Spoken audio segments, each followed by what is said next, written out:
Everybody, Questwise here, and did you ever get to a part in your role-playing games where you just need something unique, something sort of different, something bizarre, something the players have not seen before?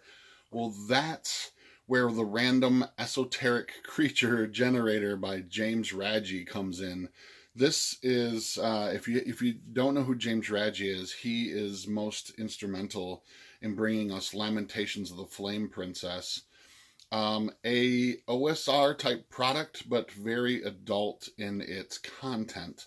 And this is no different. Actually, I'm not going to even show the cover on the screen for a very long period of time because there is a lot of adult content within this book. So, fair warning, this is probably not a product for kids and certain adults. When I say adult ideas and stuff, most of the content of this is not very adult, like the game itself or the generation part. But a lot of the artwork is. If you haven't tried Lamentations of the Flame Princess before, this is a great twist on the OSR. Very classic in its feel, and it's very accessible as well too. This is a nice little hardcover, and it rings in at like, I don't know, like $25, $20, something like that as well. So very, very cool product. I've run this several times.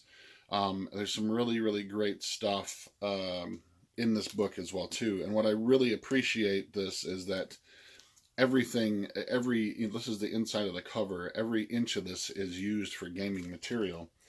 I stumbled upon this today, the Random Esoteric Creature Generator for classic fantasy role-playing games and their modern simulacra. So I've heard of this before, but I've never owned the product before. And while I was out and about today, I stumbled upon it, and I thought this would make a great review. It's a really quick read through as well. But basically what this is a giant book. Well, I don't say giant. It clocks in at about 48 pages, but it is a large selection of random tables to create random esoteric crazy creatures. And while I was eating lunch, I kind of just randomly rolled up a few, and it gives you some very bizarre, cool stuff. There's a lot of great content in here, and it takes a lot of the work and research out of creating a crazy beastie to run for your campaign. Now, this works for OSR, but it's not specifically OSR kind of stuff.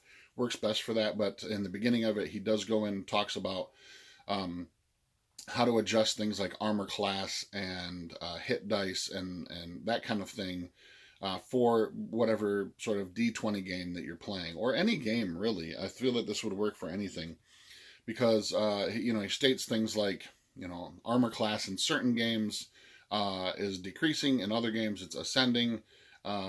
Things like a normal human without any armor on is usually an AC 10, or it could be 11, or it could be 9. And just based upon what system you're using, it builds upon that as well too. So a lot of the charts, when you roll on them, it will simply say this creature gets an armor class boost of 1d6. And so whatever system you're using, you just add a d6 roll to that number, and you're going to get the armor class for your creature. It also talks about how to adjust things, even though it's sort of a hazy area, but how to adjust them for certain levels of characters. A lot of the old school stuff doesn't feed into that fact that creatures have to be of the same sort of level as your characters, that there are super dangerous things out there in the world that lower level characters should just either try to avoid or die kind of thing. That dragons live out in the wild, and if you stumble upon their homeland and that kind of thing. So that kind of feeds into that sensibility as well too, that some of these creatures that you will generate will be way more powerful than your characters, and thus they should take some caution when approaching them. But a really cool product. He does go into things about how to use, like making these monsters unique. They should be very, very different from any other monsters out there. And using them only once. They're very unique creatures. It's not like a tribe of ogres This is a specific type of creature that just exists on its own, and has never been seen anywhere else. Or if it has just a small brood of things or whatever. So you want to make the creatures very unique and different for your characters as well too. There's a lot of great little essays in the back of this about how to put all the things together, combat tactics for different monsters. These are all super great charts, great delivery of the charts in this as well too. It's really easy to follow. Each heading of each chart has a little intro into how to use it and how to not use it, and different ways that you can use it in different situations and stuff as well too. Some great artwork in here. I'll show you this one. This one's pretty user friendly, but very full color, nice little product. I picked this up for $20. Great little resource to have. I can't wait to put it to use, especially if you're sort of like in a, your characters are sort of, you need something for your game that's different and shocking and will challenge your characters and stuff as well too. So the Random Esoteric Creature Generator for Lamentations of the Flame Princess and all of your other D20 OSR games or modern games as well too. So until next time, I'm Questwise and I am out.